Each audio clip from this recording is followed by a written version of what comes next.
1930. At 13 years of age, I was a projectionist in a little local theater in Portland. I was a projectionist with 2 arc projectors. If they ever caught on fire, geez, it's a whole place to go up. But, I really enjoyed watching them because it made me aware of the fact that you could always lose yourself in a good movie. And at 13, I lost myself in all the old cowboy movies. But, I either wanted to be an actor or a director, and I wound up a director. I got started in the business in 1949 when I got out of the military the first time, and I got a job in Chicago. At that time, it was the country's largest industrial film producer. We had 5 directors and assistant directors and crew people, all staff in those days, and writers and salesmen, and I got a job as a shipping clerk. I knew more about the mechanics of film than most anybody, because at Wilding, which was a studio I worked for back in 1949, they had their own laboratory, they had their own optical department, and everyone liked the kid. That's me. I was 19, and Whitey Thompson was his name. He had the optical department. He'd say, "Hey, kid, you busy?" "No, I'm got some time." He said, "Come on in. Let me show you how you blow up film and stuff like that." He taught me all the aspects of opticals, blowing up, and all sorts of opticals. And the lab boys like me, and editors like me, and I became an editor. We had our own animation department, so I really learned the mechanics of how to make film. I've always been the type of person that sees something and thinks, "Gee, I'd be happy if I were that." So after I got to be a shipping clerk, then I saw assistant directors walking around, and they had sport coats and ties and shirts and all that. And I thought, God, if I could ever be an assistant director, I'd love it. And then when I got to be an assistant director, I thought, damn, I got to be a director. And then after I got to be a director, it was when advertising agencies were starting to do commercials, and they had people that called producers. And I thought, damn, if I ever got to be a producer, I'd love it. Never been happy. And then after I got to be a producer in an advertising agency, I was hired by an agency and sent to California as their in-house producer out there. And I thought, damn, I wouldn't mind going back to directing TV commercials, So I finally did that. I've done so many commercials, I'd hate to even think how many commercials. I did them for Mattel and Ralston Purina and Tony the Tiger. My wife just reminded me. Reynolds Metals, Conoco, Kemper Insurance, Alka-Seltzer. And then I thought, damn, if I could just get a TV series, I'd be happy doing that. Well, I got one. I got Grizzly Adams. And then I thought, well, damn, if I could ever get to a feature, I'd love to do a feature, then I'd be happy. And the guy that wrote Bog, Carl Kitt, was a friend of mine, and he talked to the producer into letting me direct my first feature. Carl, he wound up in Chicago working in the film business. He was an editor also doing commercials and stuff like that. I don't know what took him to California. I didn't know him then, but he went to California and started to write. As I understand, he met Michelle at a party or something, and they got to talking, and I guess she said something to she's looking for a script or something, and he said, "I just happen to have one." And he went home and wrote one over the weekend. And it was called Bog. And where the financing came from, I have no idea. When I got involved with the script was already developed. After I left the production, I never really had any contact with anybody. I never have seen the complete movie. As far as what would I do differently, I would try to, if I had my wishes and desires, I would get more money, so we had a decent budget, and I would hire professional actors and actresses, because they went to Milwaukee and cast the people from, I don't know where the hell they got them. None of them were pros. Yeah, well, no, Aldo and Larry Gordon and they were all pros, but Marshall Thompson was a hell of a good actor, All the supporting players, they were there when I got there. When I got to the location, they were already there. They were all the pros were nice to work with. Aldo was great, he had a drinking problem, but I kept him sober for 3 weeks. Dorothy Havens threw a birthday party, and I left her place and went back to my place, because I had to get up next morning and go to work. But the last thing I saw was Aldo sitting on her front porch with a drink in his hand, and I thought, oh boy. And he was gone for 3 days.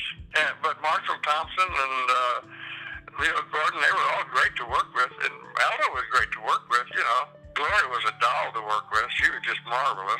Very, very nice and very friendly. Yeah, she invited me to her Christmas party, and there were a lot of old stars there, And these low-budget movies like that, all you do is work. One of the gaffer on the show, Johnny Black, had been gaffer on that first shark movie. I left the set 3 weeks into the shoot. They had 2 or 3 days of second unit work left when I left. So I can't remember the name of the cameraman on the show. Jack Willoughby, yes, that's the guy. He was a director of photography of long standing and a friend of Michelle's. There's one thing that's kind of interesting. As I said, I haven't seen the movie, and I didn't even see dailies while we were up there. They didn't bother to send them up. But I'm trying to remember why. Oh, I remember why. Gloria had to be made to look like a 250 or 300-year-old witch, So we were going to shoot her scene with the 2 guys on the last day or so. And turned out the makeup girl wasn't very good. And she was in makeup for, 3 hours or something like that, And I thought, well, shit, I can't waste this 3 hours. So I shot all the scenes with the guys, 2 shots and close-ups of each one of them, without Gloria there. I took Gloria's part and answered their questions and gave them her dialogue, so they'd have someone to respond to. So we got all their work done, and then Gloria finally came on the set, and she said, okay, I'm ready, Don. I said, okay, honey, sit down there and we'll start. And I said, now I'm going to feed you the questions from the boys. And she said, oh, aren't they here? And I said, no. She said, well, okay. So I fed her their dialogue. And when we were done, I said, okay, that's a wrap. She said, what do you mean a wrap? Where's the boys? I said, honey, I shot them already. She said, you did? And I said, yeah. She said, oh, my God, you're so professional. I said, well, thank you, darling. This is my first feature. She said, oh, you got to be shitting me. And I said, no, I'm not shitting you. I said, that's true. This is the first feature I've ever done. She said, oh, my God. And I said, well, I've been around for a long time. She said, what have you been doing? I said, commercials and TV shows. She said, oh, my God, it's so wonderful. So then she invited me to her Christmas party, and she told Glenn Ford and all of them, she told them that story, and they all went, huh? How do you do that? How do you know to do that? And I said, I don't know, I just did it. Another day, she came out and she said, Don, and I said, well, honey, she said, I don't like this dialogue that they gave me in this scene. And I said, why not? She said, well, I don't talk that way.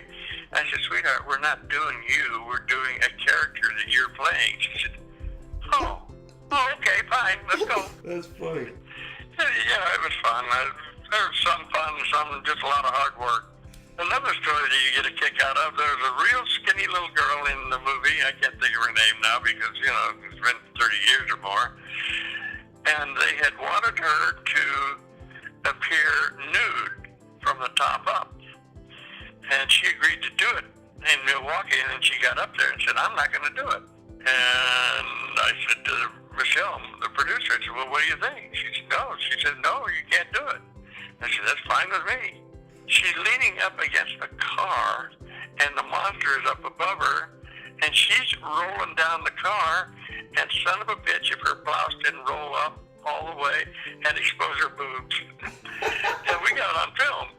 And she said, oh my God, please, you can't use that, you can't use it. I said, don't worry, we won't use it.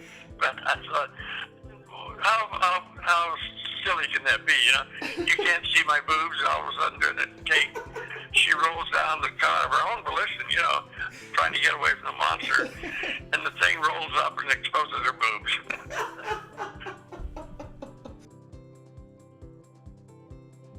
The picture business is getting inbred. And by that I mean, if you don't go to UCLA or USC, it's hard to make a contact. It's really a family-oriented business. By that I mean, people people will use their friends, and their friends really aren't that experienced yet, you know? We got a bunch of young goddamn producers who don't know what they're doing, and young directors, the same thing. Chuck Connors and I worked together on a film, and Chuck, he told me, he said, he never worked with such shitty-ass directors in his life as he did on his series. He said they just didn't know what the hell they were doing. And a lot of directors come through TV, and they get in there because a friend of a friend of a friend, you know. So as far as what young directors should do to get in the business it's always been a mystery. I don't know where the hell these guys come from. The best way to get in is get a good script and get an agent. Have the agent make, as part of the deal, you go along with it as a director, you know, and that's a lot of guys get in that way. It's probably the toughest damn business in the world to get into.